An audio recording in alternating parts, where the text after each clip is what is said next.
My brother smirked when I slid the $300,000 check across the table. My father patted my hand, advising me to put my little savings away. They didn't need pity money, they said. A major venture firm was backing them. They had no idea I was that firm's senior partner. The dining room smelled of overcooked lamb and burnt rosemary. It was a sharp, acrid scent that clung to the faded floral wallpaper of my parents' house, practically suffocating the space. I sat at the far end of the mahogany table, tracing the rim of a cheap, thick-rimmed wine glass with my index finger. The glass was slightly cloudy from a dishwasher that hadn't worked properly since 2018. At the head of the table, my father, Richard, was sawing into the dry roast with a serrated knife. The screech of the steel blade against the porcelain serving platter sent a localized vibration right into my back molars. "So," David said, leaning back in his chair. My older brother smelled strongly of cedarwood cologne and the specific, frantic energy of a man trying to convince the world he was already a millionaire. "The prototype is finalized. Greg and I just need to secure the seed round, and we scale. By Q3, we're looking at a hostile takeover of the boutique sustainable materials market." My mother, Susan, beamed, passing a bowl of lukewarm peas. "That's wonderful, sweetie. Just wonderful. You've always had such a head for business." I took a sip of the wine. It tasted like grape juice and copper. I hated Sundays here. I hated the predictable rhythms, the designated roles we were all forced to play the second we crossed the threshold. In this house, David was the visionary. I was Claire, the quiet, sensible daughter who worked in accounting in the city. A safe, boring girl with a safe, boring life. I had never corrected them. Explaining the reality of private equity, asset liquidation, and venture capital felt exhausting when I was 24. At 31, it just felt impossible. But David was in trouble. I knew he was. I had spent the last 3 weeks quietly looking into his startup, EcoCore. His burn rate was catastrophic. He and Greg were bleeding cash on vanity marketing before they even had a scalable manufacturing process. The banks had already said no. I reached into my leather tote, my fingers brushing against the cold, smooth clasp of my wallet. I pulled out the check I had written before I arrived. The paper felt heavy in my hand. $300,000. It was a fraction of my annual bonus, but to David, it was a lifeline. I didn't do it out of pure, unadulterated sibling love. I did it because the core product, a structural composite made from recycled polymers, actually had merit. And, if I was being entirely honest with myself, I did it because I wanted, just once, to be looked at with the same awe my parents reserved for him. "David," I said. My voice sounded thin, swallowed by the hum of the old refrigerator in the adjacent kitchen. I cleared my throat. "I've been following your updates on the company. I know you're looking for bridge capital." He paused, a forkful of dry lamb halfway to his mouth. He looked at me, his brow furrowing in genuine confusion. "Yeah, we are. It's a highly competitive space, Claire. You need serious backing." I slid the check across the polished wood. It stopped an inch from his plate. The silence that followed was suffocating. The only sound was the ticking of the grandfather clock in the hall. David looked down at the slip of paper. I watched his eyes track the numbers. A 0. Another 0. Another. For a second, a flicker of shock crossed his face. But then the defense mechanisms kicked in. The ego, the sheer immovable weight of his perception of me. He didn't see an investor. He saw his little sister, the penny pincher, emptying her piggy bank. A slow, patronizing smirk spread across his face. He picked up the check by the very corner, holding it up as if it were a child's drawing. $300,000, he read aloud, his tone dripping with a mixture of amusement and pity. He looked at my parents. My father had stopped carving. "Claire," my father said, his voice dropping into that gentle, reprimanding tone he used when I was 10 and tried to fix the lawnmower. "What is this?" "It's an investment," I said, my chest tightening. I forced myself to keep my hands flat on the table, hiding the slight tremor in my fingers. "For 8% equity, it'll get EcoCore through the manufacturing bottleneck. Clean money, no board seat required." David let out a sharp, barking laugh. He tossed the check back. It fluttered, landing face down next to the gravy boat. God, Claire, you're sweet. Really, you are, David said, shaking his head. But this isn't a bake sale. We're talking about real capital, institutional money. You don't just throw your little savings account at a tech startup. Do you even know what a cap table is? My jaw clenched. I know exactly what a cap table is, David. We're pitching to a Tier 1 firm on Monday, he continued, leaning forward, eager to educate me. Meridian Capital. They don't just bring money, they bring network, infrastructure. They eat companies like mine for breakfast, and I'm going in there to make them beg to fund me. I can't have my little sister playing angel investor. It muddies the waters. Claire, honey, my mother said softly, reaching out to pat my hand. Her palm was damp, smelling of dish soap.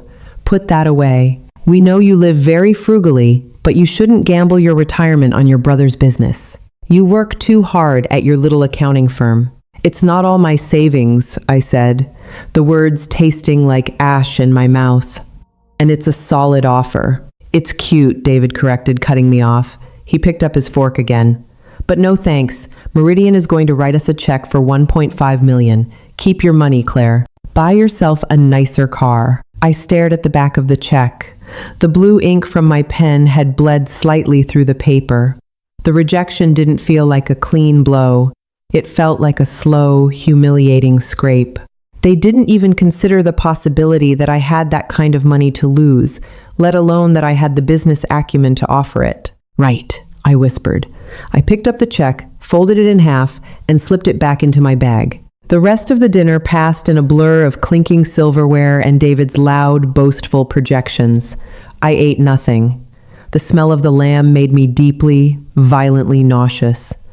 The drive home was dark and slick with freezing rain. The tires of my Audi hissed over the wet asphalt, rhythmically cutting through the quiet of the cabin. I kept the radio off. I just needed the silence. My hands gripped the leather steering wheel, the material cold and stiff against my palms. Every time I blinked, I saw David's condescending smile. Keep your money, Claire. The anger wasn't a fire. It was a cold, dense weight in the pit of my stomach. It was the exhaustion of a lifetime spent being invisible to the people who were supposed to see me the clearest. I pulled into the underground parking garage of my building in the city. The concrete pillars echoed with the slam of my car door. The elevator ride to the penthouse took exactly 42 seconds. I counted them. I always did when I needed to ground myself. My apartment was a stark contrast to my parents' cluttered, fragrant home. It was minimalist, dominated by floor-to-ceiling windows overlooking the skyline. It smelled of ozone, clean glass, and expensive emptiness. I dropped my keys on the marble console, kicked off my heels, and walked straight to the wet bar. I poured 2 fingers of Lafroig into a heavy crystal tumbler. I didn't add ice. I took a sip, letting the harsh, peaty iodine burn the back of my throat, washing away the lingering ghost of dry lamb. I walked into my home office, a room dominated by a massive walnut desk and 3 curved monitors. I touched the mouse and the screens woke up, casting a harsh blue light across the dark room. Meridian Capital. I took another slow sip of the scotch. I didn't work at a little accounting firm.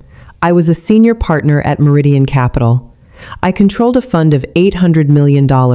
I spent my days breaking down founders, tearing apart business models, and deciding who got to build the future and who got to go bankrupt. I logged into our secure internal portal. The Monday pitch schedule loaded.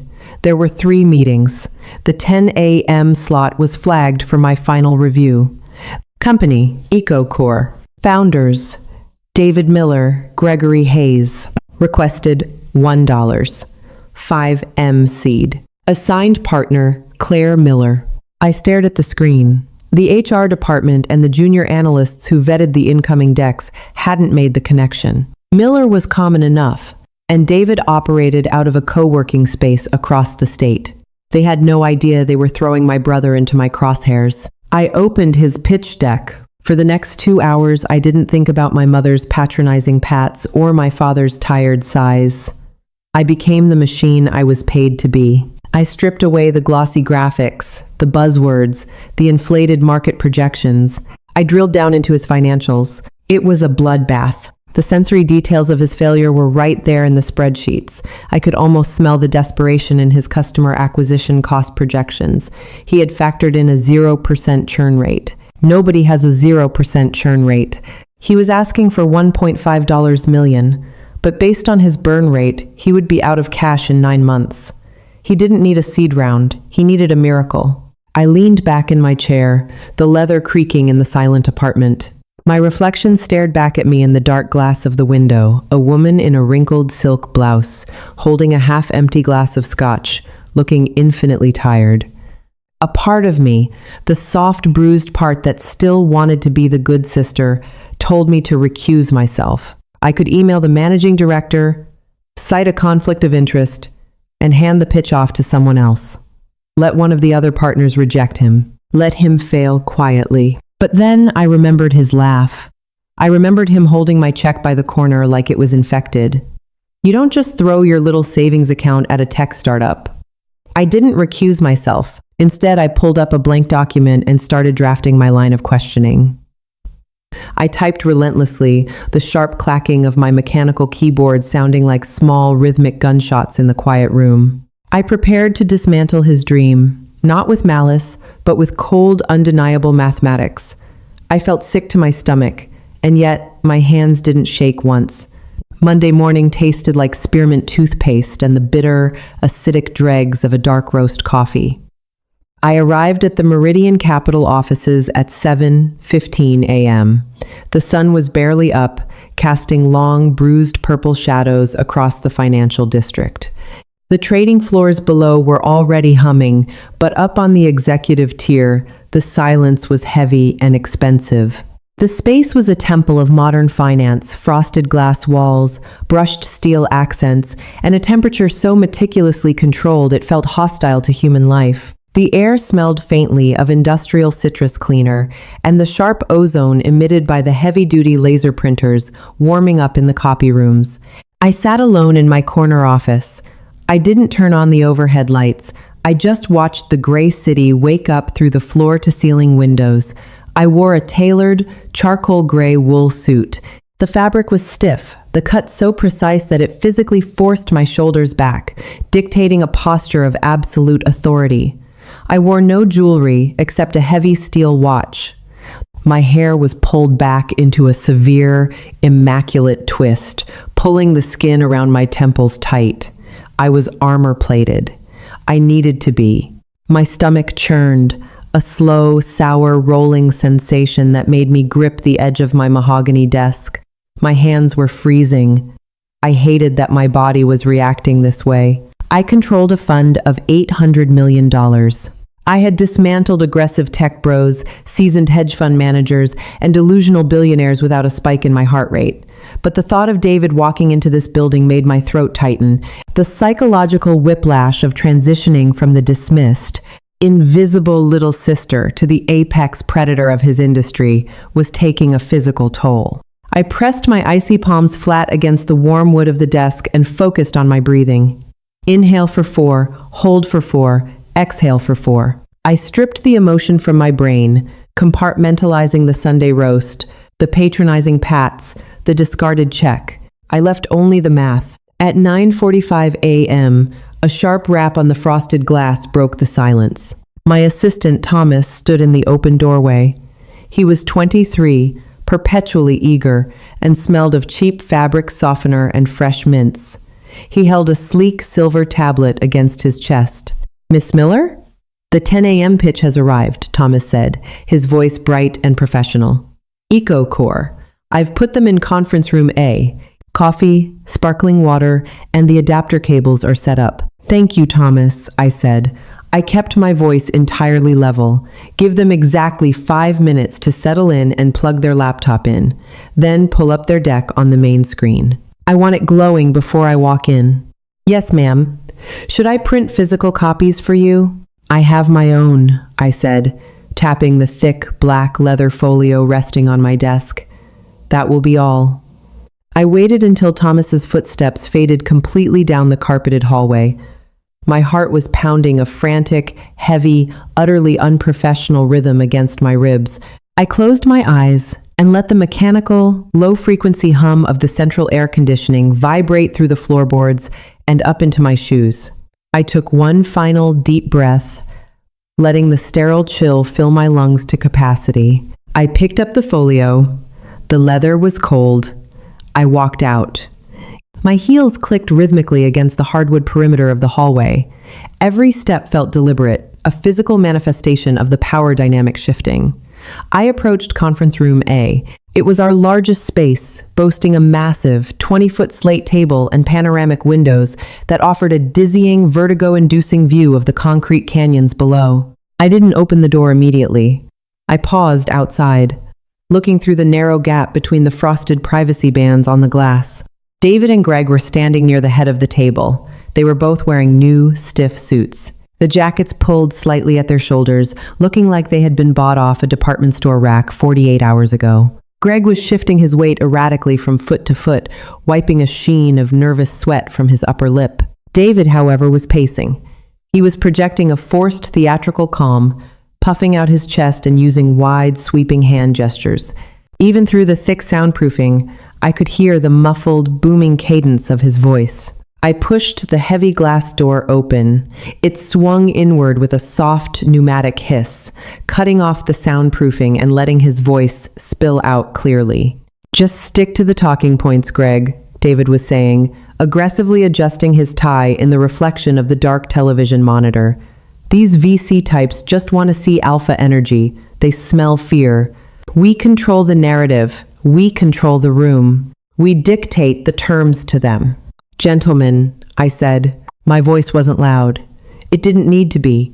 In the acoustically perfect, cavernous room, the word cut through the air like a dropped scalpel. David spun around. He had a practiced, predatory smile already plastered across his face, ready to dazzle whatever junior analyst or associate he assumed was assigned to screen him. The smile died instantly. For 3 long, agonizing seconds, the room lost all oxygen. The silence was absolute. The only sound was the faint, high-pitched whir of the projector's cooling fan. I watched the muscles in David's face twitch. His eyes darted in rapid, frantic movements from my face to the severe cut of my expensive suit, to the thick, authoritative leather folio tucked under my arm, and finally to the empty space behind me, as if searching for the real executive I must have been assisting. The confusion radiating from him was visceral. I could actually smell the sudden spike in his adrenaline, a sharp metallic tang mixing with his cedarwood cologne. His brain simply could not process the data. He was desperately trying to contextualize why his little sister, the quiet, boring girl who worked in accounting, was standing in the doorway of a Tier 1 venture capital boardroom, looking like she owned the building. "Claire?" David breathed.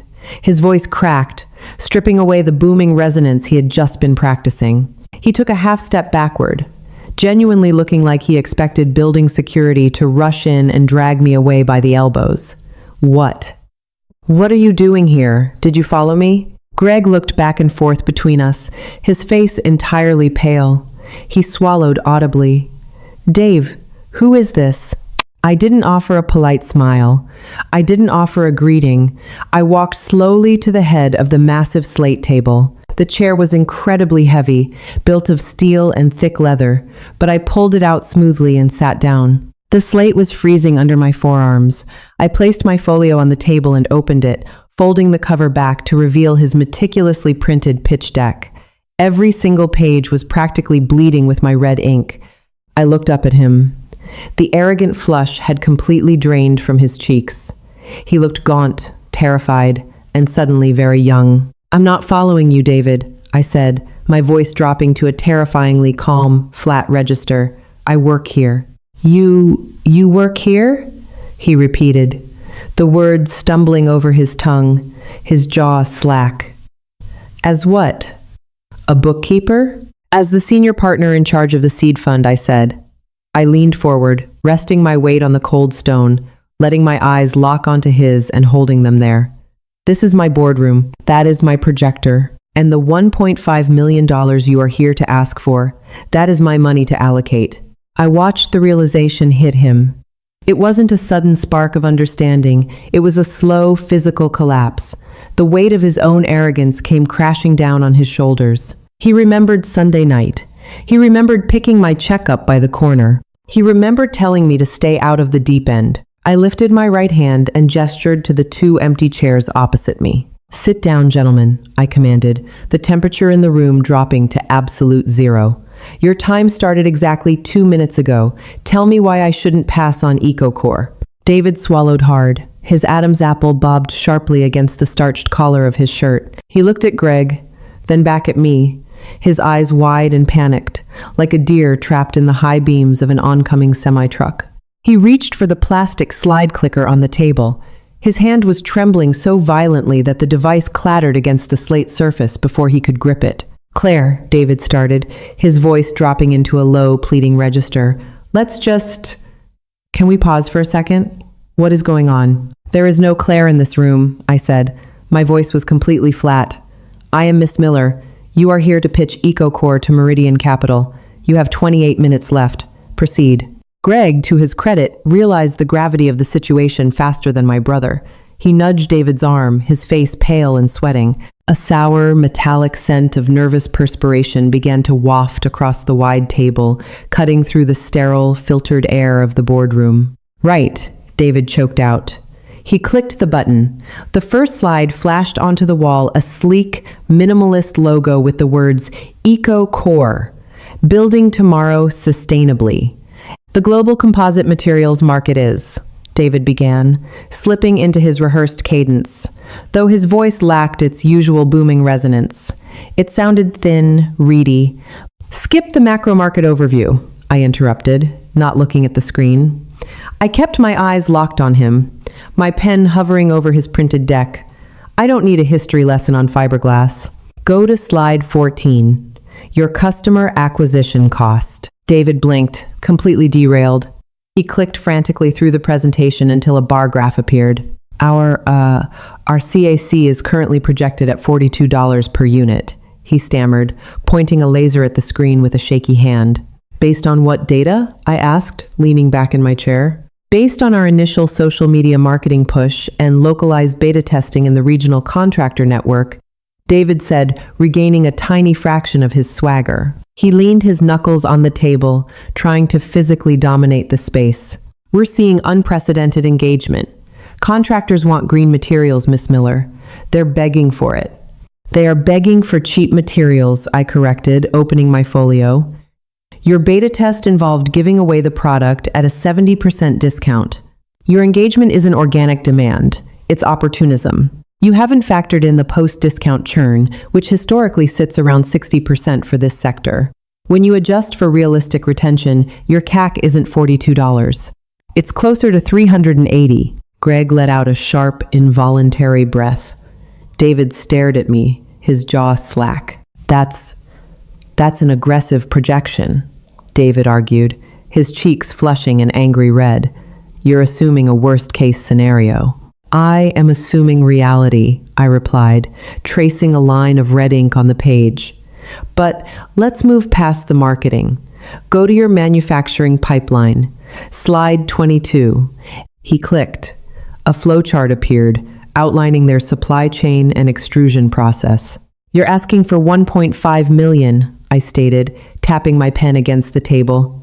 The sound was sharp, like a metronome tracking his failure. "You claim this will cover scaling your manufacturing facility and hiring a full sales team. But looking at your CapEx breakdown, you've severely under-budgeted the cost of retrofitting the extrusion machinery for recycled polymers. The thermal degradation rate of your specific plastic blend will require custom cooling jackets. I don't see those line items here." David looked completely lost. He glanced at Greg, the supposed technical co-founder.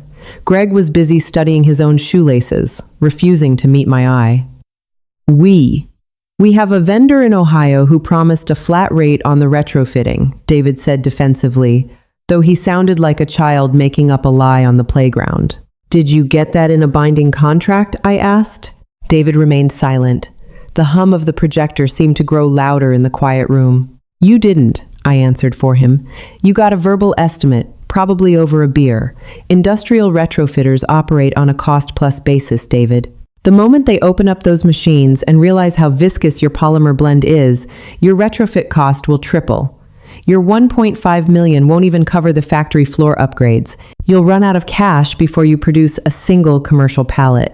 I closed the folio. The heavy leather slapped against the slate. A sickening wave of nausea washed over me. I wasn't enjoying this. I thought I would.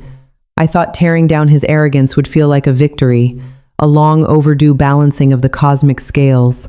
But watching my brother, the golden boy, the favorite son, shrink into a terrified, incompetent imposter, didn't feel empowering. It just felt gross. It felt like kicking a wounded dog. Yet, I couldn't stop. It was my job. I had a fiduciary duty to my limited partners not to set their money on fire just because the guy across the table shared my DNA.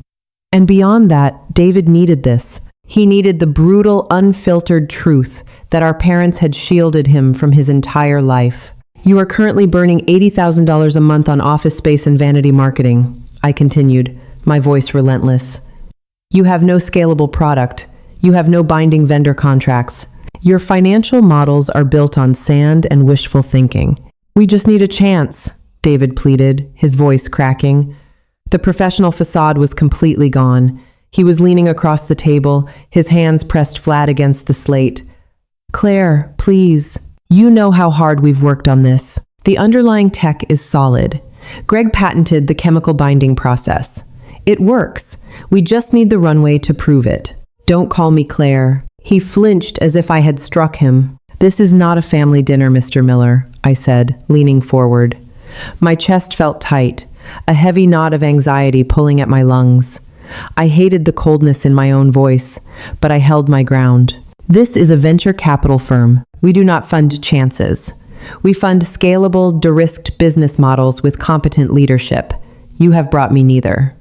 Greg finally spoke up, his voice barely a whisper. So, you're passing? I am officially passing on your Series Seed request for $1.5 million, I stated clearly, looking directly into David's bloodshot eyes. Meridian Capital will not be investing in EcoCore under these terms. David slowly sank back into his chair. He looked physically smaller, as if the air had been violently sucked out of his lungs. He stared blankly at the polished slate table, his hands resting limply in his lap. All the arrogance, all the condescension, all the unearned confidence of a lifetime of parental coddling had evaporated in less than 20 minutes. Silence settled over conference room A. It wasn't the suffocating, tense silence of my parents' dining room. It was the absolute, hollow quiet of an execution. Greg began quietly packing his laptop into his messenger bag, the zipper loud and jarring. He understood it was over. David just sat there, staring at a small water ring left by a condensation-heavy pitcher on the table. I took a deep breath, the cold, filtered air biting at the back of my throat. I reached down to the floor, picked up my leather tote bag, and unclasped it. The brass hardware clinked softly. I reached past my lipstick, past my keys, and pulled out the slip of paper. It was slightly crumpled now, folded down the middle. The blue ink of my signature a little smudged from the dampness of the Sunday roast gravy boat it had sat next to. I placed it flat on the table and slid it across the smooth stone. It stopped exactly where it had the night before, right in front of David. David looked down at it, his brow furrowed in utter confusion. He recognized the amount. $300,000. He looked up at me, his eyes red-rimmed and exhausted. I don't understand. Your company is uninvestable for institutional money, I said quietly. My voice was no longer the sharp scalpel of the senior partner. It was softer, exhausted. You are 6 months away from bankruptcy. You need a bridge round to redesign your manufacturing process and pivot your go-to-market strategy away from B2B bulk and toward boutique direct-to-consumer. He stared at the check. His hands remained in his lap. He didn't try to pick it up by the corner this time. He didn't laugh. Last night, I offered you this money for 8% equity, I said, folding my hands together on the table. My palms were sweating, sticking slightly to each other. But last night, I hadn't seen the catastrophic state of your burn rate. I didn't realize how much of a mess I would be buying into. David swallowed hard. So, What is this? This is a lifeline, I said, but the terms have changed. I will write you a personal check for $300,000 to keep the lights on and fund the extruder retrofits. In exchange, I take 30% equity. I take a permanent seat on the board. You fire your marketing agency today. You move out of that ridiculous co-working space tomorrow. Every expenditure over $5,000 requires my physical signature. You don't sneeze without emailing me first. Greg stopped packing his bag. He looked at David, his eyes wide. David stared at the check, then up at me. The betrayal in his eyes was raw and ugly. 30%? David whispered. That's a hostile takeover. You're stealing my company. I am saving your company, I corrected, my voice hardening. 30% of a functional business is worth significantly more than 80% of a bankrupt one. If you walk out of this room, you have nothing. No one else will touch this deck. I am the only person in this city willing to write you a check right now, and I'm only doing it because I happen to know that Greg's underlying chemical patent is actually brilliant. I looked at Greg, giving him a curt nod. He flushed and looked down. You don't have to take it, I added, leaning back in my chair. You can walk away. You can go back to Sunday dinners and tell Mom and Dad that the venture capitalists just didn't understand your genius. They'll believe you. They'll coddle you. And then, in 6 months, you can explain why the bank is foreclosing on the loan you took out against their house to fund your marketing budget. David flinched. I had hit the nerve. I had seen the collateral agreement in the appendix of his financials. He had leveraged our parents' home. The room grew agonizingly still. The only sound was the distant, muffled wail of an ambulance siren down on the city streets. I watched the internal war wage across David's face. His ego fought desperately against the cold, undeniable mathematics of his failure. He hated me in this moment. I could see it in the tight clench of his jaw, the dark shadow behind his eyes. He hated me because I had stripped away his illusion. I had forced him to look in the mirror. But more than he hated me, he was terrified of failing. Slowly, agonizingly, David reached out. His fingers hovered over the check for a fraction of a second before pressing down on it. He pulled it toward himself, sliding it across the slate. He didn't say a word. He just nodded once, his eyes fixed on the table. Good, I said, my voice completely devoid of triumph. I opened my folio and pulled out a standard, pre-printed term sheet I had brought from my desk. I slid a heavy silver pen across the table. It rolled to a stop against the check. Sign the term sheet. The funds will be wired to your operating account by close of business tomorrow. David picked up the pen. His hand was shaking again, but differently this time. It was the tremor of a man who had finally surrendered. He scrawled his signature across the bottom line. Greg leaned over and signed as the secondary officer. David pushed the paper back toward me. He stood up, avoiding my gaze. He looked entirely hollowed out. We'll be in touch regarding the board meeting schedule, I said, slipping the signed sheet back into my folder. Yeah, David muttered. He turned and walked toward the heavy glass door. Greg followed closely behind, giving me a terrified, respectful nod before scuttling out. The glass door hissed shut, sealing the room once again. I sat alone at the massive slate table for a long time. The projector fan hummed. The air conditioner cycled on, blowing freezing air down the back of my neck. I looked at the smudged check sitting in the middle of the table, directly in front of the empty chair. I had won. I had the power. I had the respect, or at least the fear, of the brother who had always treated me like a ghost. I picked up my water glass. The condensation dripped down my wrist, cold and startling. I took a sip. The water was lukewarm and tasted metallic. I closed my eyes and massaged my temples, feeling the sharp, rhythmic throbbing of an incoming headache. I was no longer the invisible sister. I was the boss. But as I sat alone in the sterile, frozen boardroom, smelling the lingering scent of nervous sweat, I realized I didn't feel like a conqueror. I just felt incredibly, unbearably tired. Thank you for listening to this story. If you felt the tension and loved the grounded reality of Claire's boardroom takedown, please leave a like. Don't forget to share this video with anyone who knows what it's like to be underestimated by their own family. Drop a comment below. Would you have given David the money or let him fail? Hit that subscribe button and ring the bell for more raw, emotional stories every single week.